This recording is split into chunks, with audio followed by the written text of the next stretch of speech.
பேசுவோம். நம்ம வந்துட்டு இந்த மொழியால் ஒன்றிணைவோம், மொழியால் ஒன்றிணைவோம்.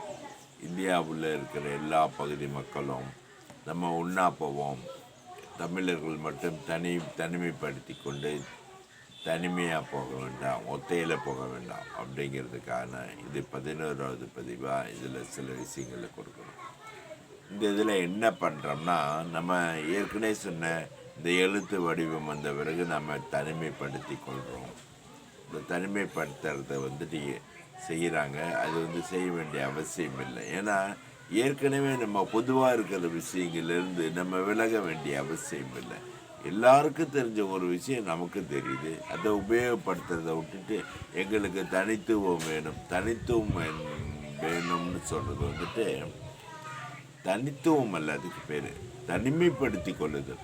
இங்கே தனிமைப்படுத்தி கொள்ளுது என்பது சமூகத்திலிருந்து பெரும்பான்மையான மக்களிலிருந்து ஒரு நாடு முழுவதும் நம்ம பாரத தேசங்கிறது கிட்டத்தட்ட 130 + 16 + 20 160 கோடிக்கு மேலே உள்ள மக்கள் தொகையை கொண்ட பாரத தேசத்தை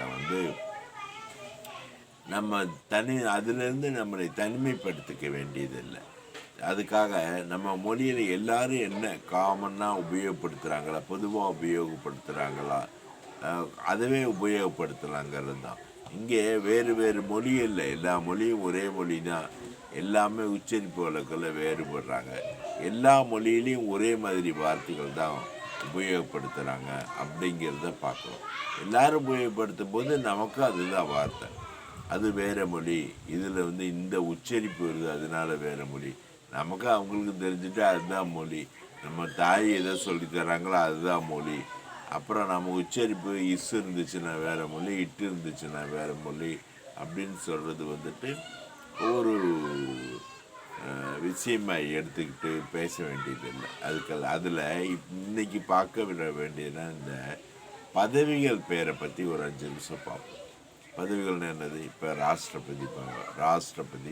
ராஷ்டிரபதி பவன், அப்புறம் இந்த நம்ம முக்கிய மந்திரி, முதல் அமைச்சர் அப்படி, அப்புறம் ராஷ்டிரபதி, பிரதான் மந்திரி, பிரதமர் அப்படின்ட்டு இப்படி பேர் இருக்குது, எல்லா பேர் இருக்குது.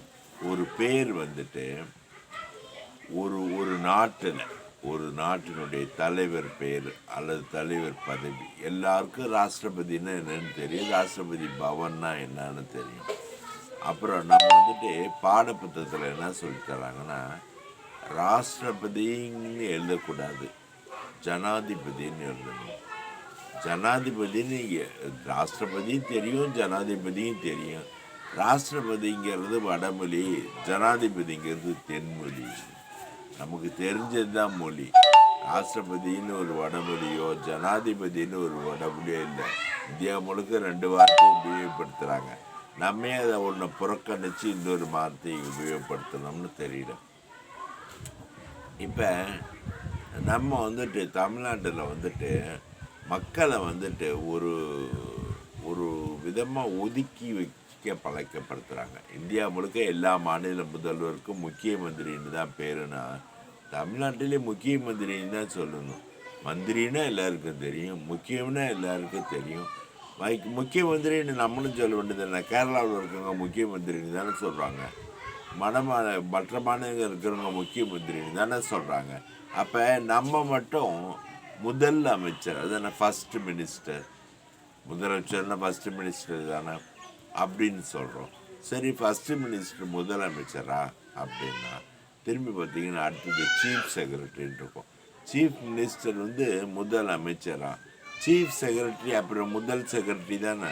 முதல் செக்ரட்டரி கிடையாது, அவர் தலைமைச் செயலாளர் தான். ஏன்னா ஒரே பேர் ஒரே அர்த்தம் தானே மொழிபெயர்க்கணும். அப்போ மக்களை புரிய வைக்கிறத விட, எளிமையாக்கிறத விட, எல்லாருக்கும் தெரிஞ்ச விஷயத்தை சொல்லித்தரதை விட, ஒவ்வொரு விஷயத்தையும் தனிமைப்படுத்தி இது தனித்துவம் கிடையாது. இதுக்கு பேர் தனித்துவங்கிறது வேற, தனிமைப்படுத்தி கொள்ளுதுங்கள் வேற. மொழிங்கிறதே கம்யூனிகேஷன், இது பரிமாற்றத்துக்கு புதுமை தான் தேவை. 2 பேருக்கு ஒரு விஷயம் தெரிஞ்சா தான் நம்ம வந்து அதுக்கு கம்யூனிகேஷனுக்கே வெளிப்படுத்த முடியும். அம்மாவுக்கும் தெரியணும், பிள்ளைக்கும் தெரியணும். அதுதான் மொழி. அம்மா சொல்லிக் கொடுக்கறத திரும்பி ஃபாலோ பண்ணிக்கணும் குழந்தை. அதுதான் மொழி. எனக்கும் தெரியுது, உங்களுக்கும் தெரியுது விட்டுப்புட்டு நீ உன் மொழி நீ ஒரு வார்த்தையை உபயோகப்படுத்த, நான் என் மொழி நான் ஒரு வார்த்தையை உபயோகப்படுத்தினேன். 2 பேரும் எப்படி பேசிக்கிறது? அதே மாதிரி தான் இப்போ இந்த பெயர்கள். நம்ம ஒரு ஜில்லா அப்படின்னு பேர் வச்சாங்க. இந்தியா முழுக்க ஜில்லானா நம்மளும் ஜில்லா மாதிரி தான் இருக்கணும். மாவட்டம்னு வர வேண்டிய அவசியம் இல்லை. இந்தியா முழுக்க தாலுக்கான்னு தான் நம்ம பேர் இருக்கணும். வட்டம்ங்கிற பேருக்கு வர வேண்டியது இல்லை. இந்தியா முழுக்க பஞ்சாயத்துன்னு நமக்கு பஞ்சாயத்துன்னு தான் பேர் இருக்கணும். அங்கே பஞ்சாயத்தை அப்படியே வச்சுக்கிறோம். ஒரு இடத்துல ஒரே விஷயத்தை உபயோகப்படுத்தும் போது வெவ்வேறு இடத்துல வெவ்வேறு விதமாக உபயோகப்படுத்துக்கிறோம். ஒன்றை வச்சுக்கிறோம், ஒன்றை விட்டுறோம். ஏன் வச்சுக்கிறோம் அதுவும் தெரியாது, ஏன் விட்டுட்டோம் அதுவும் தெரியாது. இப்போ நகர்னு வச்சுக்கிறோம். மகாநகர்னா மகாநகர்னு தான் சொல்லணும். மாநகர்னு ஏன் எழுதணும்? அந்த ஹாவை ஏன் விட்டுட்டு எழுதணும்? மகாராஜானா மகாராஜான்னு மகாராஜா மாமன்னு அது என்னென்னு தெரியல. இப்போ இதே மாதிரி இப்போ முக்கிய மந்திரின்னு எல்லாருக்கும் சொன்னால் எல்லாருக்கும் புரியும். மந்திரிங்கிறது நம்ம பேர் கிடையாது, எல்லாரும் உபயோகப்படுத்துகிற பேர் தான் யூஸ் பண்ணுறோம். மகா மந்திரின்னு சொன்னாலும் சரி, அது முக்கிய மந்திரின்னு சொன்னாலும் சரி, முதலமைச்சர்னு ஏன் சொல்லணும்? முதலமைச்சர்ன்ற ஒரு வார்த்தையை இந்தியாவில் எந்த பகுதியிலையும் உபயோகப்படுத்துறது கிடையாது. அதே மாதிரி இப்போ ஜனாதிபதி பிரதான் மந்திரின்ற உச்சரிப்பு தான் சரி. பிரதான் மந்திரி ஸ்கீமு, பிரதான் மந்திரின்னு சொன்னால் அந்த வார்த்தையை தான் உபயோகப்படுத்துறீங்க. அதே தப்பாக எழுதுறீங்க பிரதம மந்திரின்னு. பிரதம மந்திரின்னா தமிழ், அது எப்படி தமிழ் ஆகும்? எனக்கு ஒரு சந்தேகம். பிரதான் மந்திரின்னு எழுதுனா பேர், அதனுடைய பிரதானம்னு சொல்கிறோம் நம்ம தமிழ்நாட்டில். பிரதானமான வார்த்தை, பிரதானமான மனிதர், பிரதான் மந்திரி. இது சொல்கிறதுக்கு ஒரு அர்த்தம் இருக்குது. பிரதமர், அது என்ன பிரதமர்? இது எப்படி வார்த்தையை வந்து தப்பாக உச்சரித்தா, இப்போ நம்ம தப்பாக உச்சரித்து இதே போய் டெல்லியில் போய் பிரதமர், முதல்வர் அப்படின்னு சொன்னால் அவங்க வந்து அதை வந்து நம்மளை வந்து நம்ம ஹிந்திக்காரன் இங்கே வந்து பேசிக்கிட்டு நம்ம பேரை தப்பாக சொல்லும்போது சிரிக்கிற மாதிரி தமிழ்நாட்டுக்காரனை பார்த்து மற்ற மாநிலத்தில் சிரிக்க மாட்டானா? ராஷ்டிரபதினா ராஷ்டிரபதி தான். ராஷ்டிரபதி பவன்னா நம்ம என்ன இது தலைவர் வீடு, பிரசிடெண்ட்டுன்னு இங்கிலீஷில் எழுதுகிறோம். அது ஏன் பிரசிடெண்ட்டுன்னு எழுதலாம்? அமெரிக்க ஜனாதிபதி. நம்ம ஜனாதிபதி ராஷ்டிரபதி தான். அமெரிக்க ஜனாதிபதி வந்து பிரசிடெண்ட்டாக இருக்கலாம். பிரசிடெண்ட்னா தலைவர்னு தான் பொருள். அப்போ இந்திய தலைவர்னு நம்ம எழுதுகிறோமா? கிடையாது, ராஷ்டிரபதி தான். ஜனத்துக்கு அதிபதினா ஜனாதிபதி தான். நாட்டினுடைய அதிபதி தான், ஜனத்துக்கு அதிபதி இல்லை. அவர் ராஷ்டிரியத்துக்கு அதிபதினால ராஷ்டிரபதினு தான் சொல்லணும். பிரதான் மந்திரின்னு தான் சேரணும். நமக்கு இதுபடி ஒவ்வொரு பேரும் இந்த நிர்வாகத்தினுடைய பேரை மாற்றி ஒரு குழப்பம் பண்ணி மற்றவங்ககிட்ட பிரிக்கிறாங்க. அது பிரிக்க வேண்டிய அவசியம் இல்லை. ஒரு ஒரு பேர் புதுமையாக இருக்கணும். நம்ம போய் அடுத்த மாநிலத்துக்கு இப்போ தமிழ்நாட்டுக்காரங்க போகிறாங்க.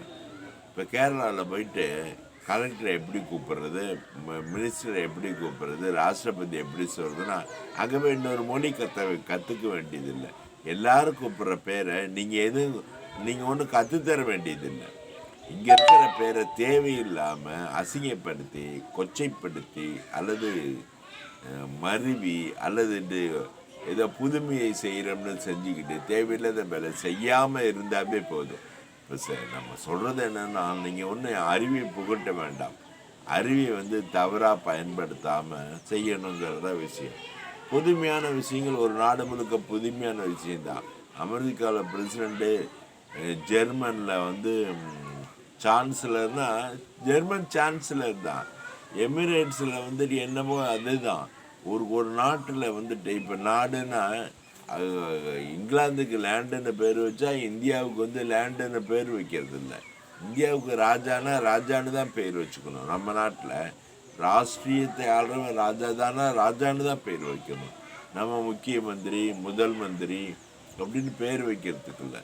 இப்போ நம்ம அந்த தேசம், பிரதேசம், நாட்டுக்கு ராஜா தான். வேணா மக்களாட்சியில் இருக்கிறதுனால மக்களால் தேர்ந்தெடுக்கப்பட்ட பிரதிநிதி, இல்லாட்டி பரம்பரை பிரதிநிதி, அவ்வளோதான். ராஜா ராஜா தான். இப்போ நம்ம நாட்டுக்கு ஒரு பல்கலைக்கழகத்துக்கு வந்துட்டு சான்சலர்னு பேர் வைக்கிறோம். சான்சலர்னு ஏன் பேர் வைக்கிறேன்?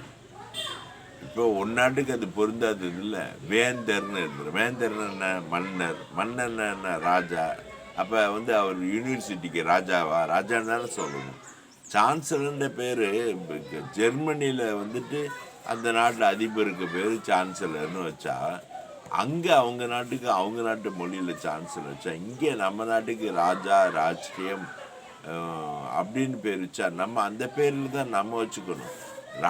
இப்போ வேந்தர்னு வைக்கிறதுக்கு பதிலாக பல்கலைக்கழக ராஜான்னு வச்சுட்டு போக வேண்டியதானே. எல்லாருக்கும் தெரிஞ்ச வார்த்தை ராஜா. வேந்தர்னா என்னது? வேந்தர்னா இது ஒரு புது விஷயம்.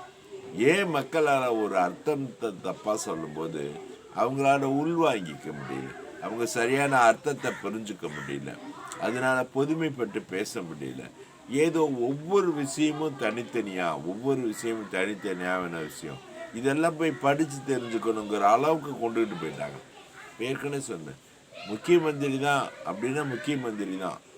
இப்போ முதலமைச்சர்னு சொன்னீங்கன்னா முதல் செயலாளர்னு சொல்லணும், முதல் காரியதர்சின்னு.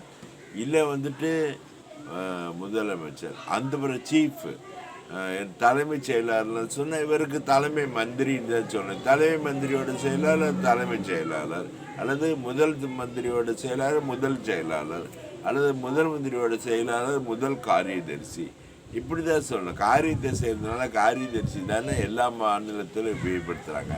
நம்ம வந்து அதை ஏன் காரியத்துக்கு வந்து, காரியங்கிறது எல்லாரும் தெரிஞ்சது, கர்ம காரியத்திலேருந்து எல்லாமே செய்கிறோம். நம்ம காரண காரியம் வரைக்கும் நமக்கு தெரியும். அப்புறம் என் காரியத்தை எடுத்துப்பட்டு செயல்னு ஒரு புது வார்த்தை வந்து நம்ம திணிக்க வேண்டிய அவசியம் இல்லை. இப்படி ஒவ்வொரு வார்த்தையிலும் நம்ம பெயர் இருக்குது.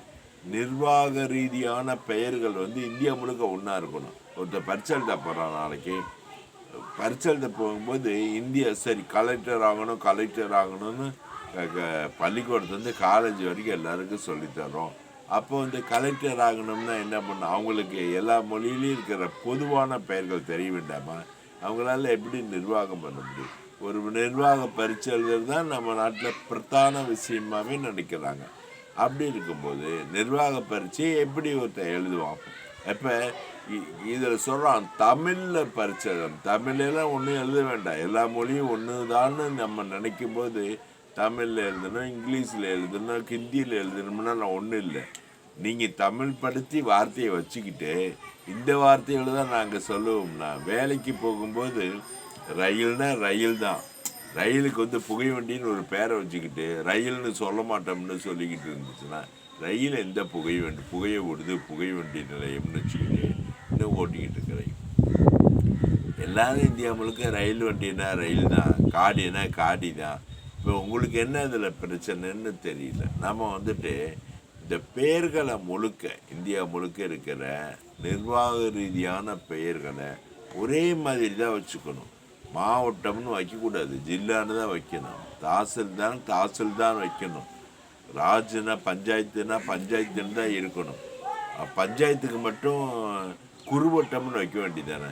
இப்போ வட்டம்னு வச்சுக்கிட்டோம், மாவட்டம் வச்சுக்கிட்டோம், அடுத்தது வட்டம் வச்சுக்கிட்டோம், ஒன்றியத்துக்கு வந்து சிறுவட்டம், அப்புறம் ஊருக்கு வந்து குறுவட்டம் அப்படின்னு வச்சுருக்கலாம்ல. அங்கேயே பஞ்சாயத்துன்னு வைக்கிறோம், இங்கேயே பிளாக்கு யூனியன் வைக்கிறோம். யூனியனுங்கிறாங்க, அது என்ன யூனியன்? நீ வந்து சிறுவட்டம், அங்கே வந்து வட்டம் வச்சா இங்கே சிறுவட்டம், இங்கே குறுவட்டம் அப்படின்னு தானே வச்சுருக்கணும். அப்போ எந்த பொதுமைப்படுத்துறதுலையும் ஏற்றுக்கிறது இல்லை, தனிமைப்படுத்துறதையும் தப்பாக செய்கிறது. ஒரு ஆர்டர்லாம் இருக்கணும். ஒரு படிப்போ கல்வி முறையோ ஒரு மக்கள் புரிஞ்சுக்கிறதோ ஒரு ஆர்டர்லி ஒரு ஃபார்ம் இருந்தால் மட்டும்தான் பையன் புரிஞ்சுக்கிறதும் சரி, மக்கள் புரிஞ்சுக்கிறதும் சரி, பொதுமைப்படுத்தலுக்கும் ஒரு கல்வி முறைக்கும் உபயோகமாக இருக்கும். இந்த விஷயத்தை நிறைய பார்க்க வேண்டியது இருந்தாலும் இப்போ இந்த பதிவோட நிறைவு செய்வோம். அன்பேஷ்.